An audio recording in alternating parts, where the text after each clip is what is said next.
Hello, this is Jeremy Gresham, a principal of Scaffold Partners, and today we're going to be speaking about capital expenditures and amenities at student properties. And to do that, I've invited James Hilford, the president of Quarter Property Management. Quarter has 10 student properties that it either owns or third-party property manages around the country. Hello, James. Hello, Jeremy. And I've invited Aidan Burns, who's in the business development group at Corridor Ventures. Hey, Aidan, how are you? Good, Jeremy. Good. So for purposes of our conversation today, we divided our discussion into three parts. First, definition and examples of capital expenditures, both interior and exterior, and then of amenities. And then second, we're going to be speaking about budgeting. And third, we're going to be speaking about doing the actual work. So James, can you kick us off with some examples and definitions of interior and exterior capital expenditures and amenities? Sure.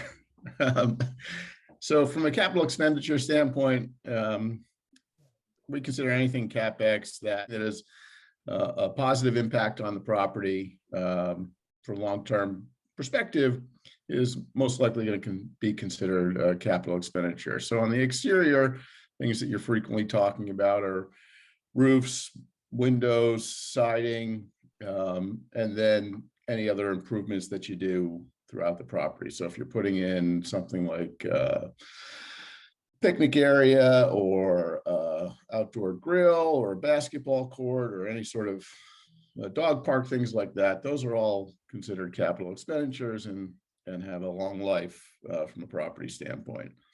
Frequently, when you're getting a loan on a property, the lender will do an inspection, and they will give you a calendar over the life of the loan of things that they think the property are going to need. So they think after year 5, you're going to have to start replacing the roofs. After year 7, you might have to sort of restripe and redo your parking lots, whatever they feel based on the age of the property might be coming down the road. And then the other things will be discretional, whether you want to do something like an amenity type thing on the outdoor, which could be, again, a dog park or a sports type of thing, anything from that standpoint. Interiors, similarly, it's something with a long life. If you're going to redo a kitchen, new appliances, you can put in vinyl or any sort of new flooring, anything that's got a long life is going to be considered a capital expenditure. So if you're doing a basic turn, which you do every season, that's not. You're going to go in and you throw a coat of paint, you're going to shampoo the rugs, clean it, fix anything that's been broken. That's not a capital expenditure. But if you redo the kitchen, you put in new cabinets, redo the bathroom, anything like that, that will be considered a capital expenditure. Jumping into amenities are essentially anything that increases the value outside of your normal habitat at a property. So an amenity can be anything from one extreme, covered parking, to the other extreme, a hot tub. And amenity decisions are typically made based on how the property is positioned in the market. If you're far away from the university, you're going to have a distinct set of amenities that tries to account for that. If you're closer to it, you may likely have less land because it gets more expensive as you get there, and your amenities may be mostly internal, whether potentially it's an office where kids can go and do their work, print things out, those types of things. You're not going to need some of the things like a distance. So good example would be if you manage a property that's about 3 miles away from campus, we may think about putting in a gym, a facility where people can go and exercise because they're a little further away from campus. If we have something very close to campus, campus is going to probably have a great gym on site, which all the kids get typically free access to, and then it's a short walk for them, so it's not worth that type of investment. So you really want to look from a marketing standpoint, what's going to best fit your property and what's going to add value for the student who is coming to that property. Great. Aiden, let me just interrupt. Can you sort of speak to student tastes at all? I mean, you're a little bit closer to this in age than I am, certainly. Sure. So, we've talked before in this webinar series about how in student housing, brand new properties with full amenity packages and brand new, renovated units can really disrupt a market and, cause issues for existing landlords in the market who may have, slightly overpaid for their asset or aren't, correctly capitalized to deal with that kind of downward pressure on their rents. But that's certainly true for a certain segment of the renter population who can afford to live at those types of places. But the reality is that, students are not typically high earners. And so they actually tend to be more value oriented than maybe conventional wisdom sort of dictates. So an example of this is a recent survey I read by studenthousingbusiness.com showed that students actually placed a lot more value on having kind of simple functional amenities like high-speed internet, convenient access to parking, laundry, functional dishwashers. They actually placed more value on those sorts of things than having a opulent clubhouse or fully built out fitness room or a pool and a hot tub.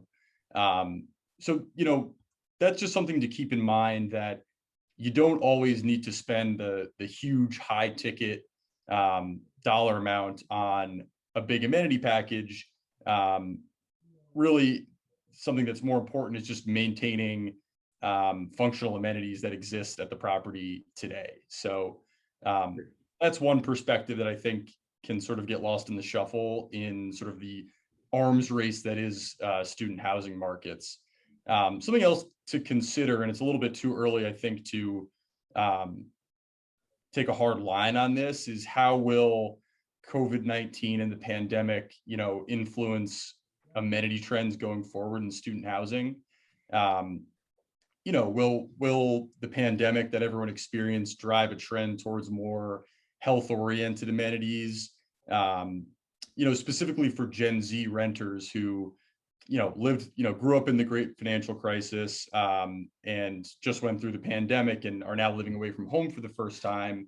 Will there be a premium on, spacious and private unit layouts, enhanced air purification systems, package lockers like the Amazon Hub, or food delivery lockers, keyless entry, and, other items that enhance, sanitation measures? So those are some of the things that I think, student housing owners need to kind of keep their finger on the pulse of. But again, I think it's too early to say, having an air purification system is a must-have for all student housing properties. But it will be interesting to see sort of how the last 12 months or so will influence amenities, going forward in student housing. Great. James, can you speak? Thank you. Can you speak a little bit to internet? We were having a discussion about that, the importance of good internet. Sure. Aiden made a good point there. There is huge value to that. We, prior to the pandemic, had made a significant push across all of our student properties, because the trending had begun towards things that would require robust pipelines of internet, whether it be recreationally with the advent of PlayStations and those types of things, to everybody having Wi-Fi enabled 4K TVs, or lots of people having those types of things and not necessarily being hardwired coaxially to get their television. There's just much more usage. And then on top of that, kids just doing a lot of their schoolwork and a lot of their work together remotely. That trend had started earlier, and what we had seen is a lot of properties, both that we manage and we own, were a generation behind, because that's typically how things happen. You get in, you get yourself wired up, and then, when is the right time to do that upgrade? I think we've seen now, especially with the pandemic, that now is that right time. And it gives you a sort of a breadth of opportunities. One of the things Aiden mentioned, which I think makes a lot of sense, is keyless entry. These are college kids. they seem to have a consistent, difficult time holding on to their keys, especially with multiple roommates and things. Keyless entry, I think, takes away a lot of both the lockouts at 2 o'clock in the morning when the kids are coming home from various activities, to just an ease, one less thing they have to carry, because they're carrying their IDs, they're carrying books, they're carrying all these things. Remembering to put their key on their wrist or however they carry it it can be a significant issue. Second thing you can do with, you know, a significant pipeline, if you do that throughout your property, is you can help control your temperature. Kids are not great. They haven't grown up learning unless their parents are yelling at them what the right temperature to have things are. And if they go out and they don't realize that there's a freeze coming, they may have their heat off, not realizing what kind of damage that can do. So if you can use that vibrant pipeline to really manage the property well, it's both it's, you know, going back to the CapEx conversation, it's a big CapEx type of project.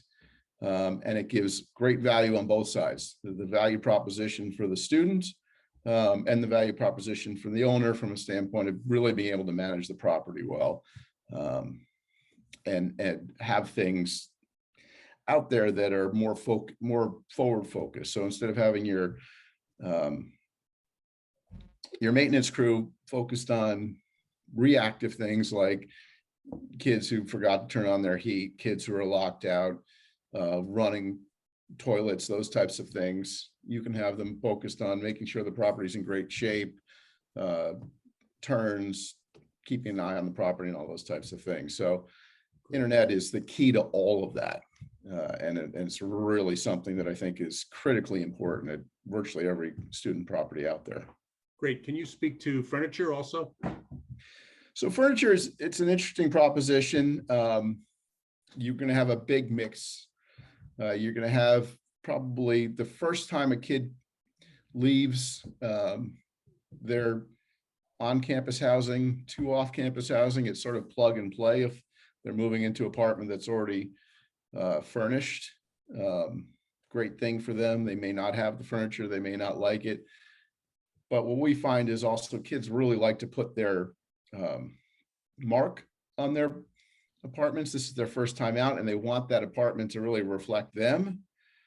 And I'm sure there's a bit of a difference between the male and the female, but you're going to have a lot of people who, as they get older, closer to graduating, and the graduate students who want to put their own things in there. So we find there's truly a mix out there. And furniture as a capital expense is not inexpensive, and the wear and tear on it is significant. College kids are not easy on those types of things, and cleaning it and all those types of things can be a real challenge at times. So it'll depend to some degree on the market. We find that a hybrid model typically works best if you can have, say, half of your units, you can have furniture for half your units and not for the other half. Usually that ends up working out pretty well for you, depending on the size of your property. Great. What about Amazon lockers? Well, that's going to depend to some degree on where the property is and what's going on. Amazon is great at delivering within established apartment communities. But if you have a property, one of our properties is in Massachusetts, obviously the weather's not great. All the doors open out, so there's no coverage. It's an older student population, so they frequently and tends towards a foreign population. So there's a lot of watering going on. We've got an Amazon locker there. It works great. It is full all the time. We have another property in Georgia where the weather tends to be better. Locker's not nearly as important because you're not going to have that, kind of crazy weather. And we've got overhangs in front of every door so that there's some protection for the packaging. So you want to match it with the property. You don't want to just think it's something you absolutely have to do. But it's certainly, when it works well, it's a great advantage to have one there. And what about, you have multiple properties in certain location in Georgia. Can you sort of speak to some of the different amenity choices there? Sure, that's a good example of where we mix two of the properties come fully furnished, two of them are unfurnished. Depends on the location, depends on the demographics that we're looking at the property and what the best fit. So the two properties that have that come with furniture, those tend towards a younger, sort of a sophomore, junior type of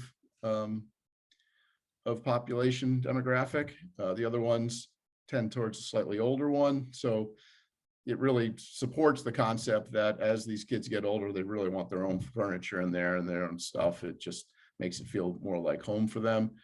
And again, the way that's these properties that we manage are spread out around the community, we sort of match the amenities with them. We've got a property that's directly across the street from the university, and that has virtually no amenities. Because the big amenity there is you roll out of bed, you cross the street, and you're on campus. Got a cluster of properties right next to each other. They've got a pool, they've got a gym, they've got a dog park, they've got all those types of things because it's a little longer walk, and it's a better mix. And those are the properties with the furniture. And then we have one that's even a little further away, but that's a quieter property that goes towards a much, your seniors and your grad students, that type of population. We've got better landscaping. It just feels like more of an older established person type of community, and that one has also terrific internet because it's a little further away. That package matches that demographic. So we're really trying to focus on matching the amenities with what we think is the value proposition of the specific property. Great. And then one more before we move on, and that's receivership, sort of rebranding and what you need to do to relaunch a property. So receivership is a mixed bag depending on how you're getting the property. It can be anything from somebody who worked tirelessly to try and make their property a success, and for various reasons, whether it be the pandemic, whether it be their debt being too extensive, something that occurred, or as Aidan said earlier, maybe somebody came in, bought a piece of land, knocked a building down, and built a brand new student housing right across the street from that. That can have a market effect on it. But they tried really hard to keep it going up to that point where it just didn't make sense. That's a great property to get in receivership because it's in terrific shape. It's been well managed. It's got great information. And then you can have another property that just writing was on the wall. They tried to throw a bunch of different things at it, and then they basically gave up. And between the period when they gave up and went into receivership, things really fell apart. Regardless, we're going to come in, we're going to get a great idea of what's going on in the market, what the comp set's doing, where the property we're managing sits, and then we're going to try and set it up for success, both from a value proposition and basically getting it to a stable place so it can be handed off to the next owner who is going to take it and go put their fingerprint on it. Great. Thank you for that. Aidan, why don't we turn to budgeting right now? Can you take us through some information on that? Yeah, absolutely. I'm going to share my screen. So, we mentioned earlier kind of the two buckets in the way that we look at CapEx budgeting being exterior and interior. Interior is going to be, focused on unit renovations and any sort of interior common area upgrades you may be doing, while exterior is going to be kind of a mix of, what we call offensive and defensive CapEx. Defensive CapEx being, deferred maintenance items that you're not going to see or expect any kind of revenue associated with it. It's just something that you need to do to take care of the property and extend its useful life without charging anything back to the tenant. While offensive CapEx would be things like amenity enhancements, a rebranding, something where you do feel like, some of this cost may go back on the tenant in the form of a rent increase or some kind of fee. So in this example, this is a project in Florida that Corridor acquired.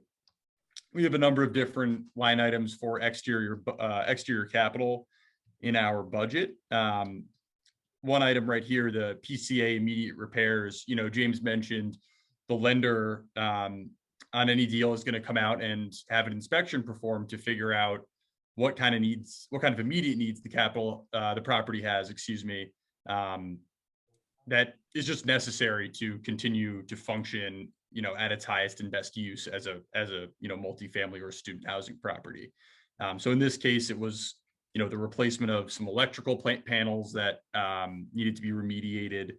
And that's something that, will need to be done most likely within 6 months, 12 months of the acquisition of the property. And that'll be something that the lender dictates as part of the loan agreement. So that's always sort of your first order of priority, is what does the bank or the lender say needs to be done right now. And, that's something that you're going to immediately want to start bidding out and understanding the cost of, because if you don't take care of it within the time frame that the lender lays out, you could be in trouble. So that's sort of one item from a defensive CapEx standpoint. From an offensive CapEx standpoint, and amenity enhancements and plans to kind of improve the property's curb appeal and the tenant experience.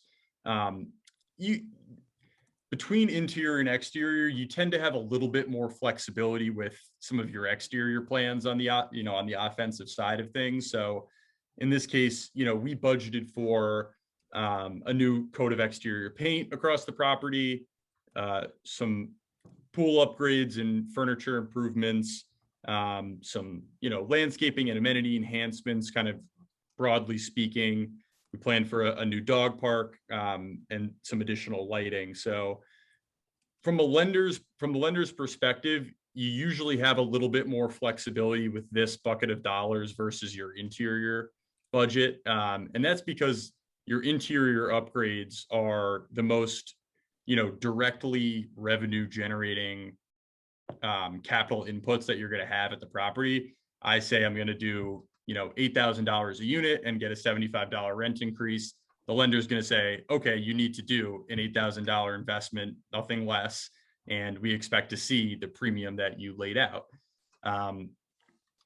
So, circling back to the exterior side of things, these offensive exterior items can be subject to change a little bit depending on, you get into the property and you've been operating it for a year or so and you realize, there just aren't that many people with pets here. We don't need to do this dog park. That's not a good use of capital. And you may find, well, our tenants have actually been asking for, a fitness room, and you may want to repatriate those dollars. And typically there's more flexibility to do that with exterior, budgeted dollars. Moving over to the interior side of things, in this case, we contemplated upgrading every unit at the property, but each unit had already had some level of upgrade done to them, nothing sort of uniform, but it wasn't a blank slate as far as every unit being the same quality or, trim level. So what we did in budgeting our interior capital dollars was we sort of laid out what the full scope of a fully renovated unit would be. And because, we had some experience in this market, we had a Rolodex of contractors and, we're able to ascertain fairly quickly what each, item that we wanted to upgrade would cost, and came up with, a total per unit dollar amount to take the lowest quality of unit to our target quality of unit, what we're calling a full renovation. So with these, items in mind, when we did our unit walk, which is, going to be part of any due diligence process, you're going to walk each and every unit and make sure that you understand the condition and quality of that unit. We went through and took notes and, took stock of what items had already been upgraded in each unit. And then, circling back to this list of items, we determined what each and every unit would need to get to that target level of finish. So, the point is we tried really, really hard to nail down exactly how much we would need to spend at each unit at a very detailed level, because, we don't want to run into a situation where, because we didn't do a good enough job of taking notes or understanding the condition of each unit, that we severely under budgeted the total cost for these upgrades, which can really, get you into trouble, because the bank has typically agreed to a certain level on a per unit basis that they will, fund you the CapEx dollars for. The other thing is, timing of these upgrades. Typically, the lender is going to lay out as part of the loan agreement how many units get renovated annually during the life of the loan. So on a 3-year bridge loan, they may say, we expect you to renovate, or you may agree with the lender to say, we expect you to renovate 30 units a year. And you may find that, that's not feasible. So you need to make sure that you give yourself enough, room to perform the upgrades that you think you can, whether that's, looking ahead at the lease expiration schedule and trying to figure out a plan to make sure you have the vacant units you need to get through the upgrades that you have, promised to the lender. So I think, those are two of the most important items to have your head wrapped around in terms of budgeting your interior CapEx dollars are, how many units can I get through on a monthly and annual basis? And, how much is it going to cost me to get each unit to the level that is desired? Okay, so thank you, Aidan. James, can you now wrap us up with actually doing the work, start perhaps with planning in terms of the schedule, the student, year schedule and so on? Sure. So planning renovations of student property is complex at best and really, really difficult at worst, because student property is doing its best from a income standpoint when you're getting rents for 12 months. And typically your students, you've got sort of a 2 to 3 month window when you can turn those leases over, right? In between the end of their traditional school year, which is typically in, anywhere from early May to late May, to when it starts, which is typically somewhere in August. So it gives you a truncated period of time, again, 2 to 3 months when you can do actual renovations. And your goal is to get in and get out as quickly as possible so that you can start earning income on that unit again. So coordinating these move outs, coordinating, how many units you can get done, how many you need to get, what your ownership wants to do, what they want to accomplish can be a significant thing to accomplish. So you're typically looking at a large crew, which you're going to have to manage. You've got supply chain issues you're going to have to manage to make sure that everything's available that you're using to do your renovations, and realizing at the same time you're doing that, you're in turn season. So any unit that is being turned over, so somebody's leaving and a new tenant's coming in, is going to, but it's not being renovated or already has been renovated, has to be cleaned and painted and fixed and gotten ready for the new tenant coming in. Typically you only have about 2 weeks to do that, so you've got to match that with all the renovations that you're doing. So what we try and do when we know we've got a big renovation schedule coming up, so on the school year prior, we try and stagger the lease end date so that we have a certain percentage of units coming, ready to be renovated June 1st. So we'll have May 31st move outs, July 1st for June 30th move outs. And typically we won't have enough time in August, depending on when the school starts. But if we do, we'll try and throw a few units in August as well. We'll start coordinating. So that lease end starts coordinating about a year prior. And then when you get to the beginning of the year, sort of February, March, we'll start lining up all of the resources and things that we need, whether it's manpower or materials, cabinets, countertops, appliances, all those types of things. You get into a pandemic year, that becomes an extraordinary challenge because right now the supply chain is about as mucked up as it's been, certainly as far as I can remember. And everybody's fighting over limited resources, and your costs have gone up. So Aiden took you through a great model that he worked really hard at. And, you know, probably 6 months later, we're fighting a battle because lumber's gone up, you know, 80, 100%, and various other costs as well, assuming you can even get your hands on products. So depending on the level, you're going to figure out whether you're going to outsource it. There are a lot of great companies out there that if you plan for it in advance, they will come in with and you have enough units to do, they will come in, they will guarantee, they will complete a certain amount of time. And, you know, basically, let's say you had 60 units to renovate, they'll come in June 1st, they'll have the team on site, and they will just move through those units and be ready by June 30th for people to move in. If you're doing sort of the 5 to 10, you can typically coordinate that with a great maintenance staff, a great maintenance supervisor, and some extra help.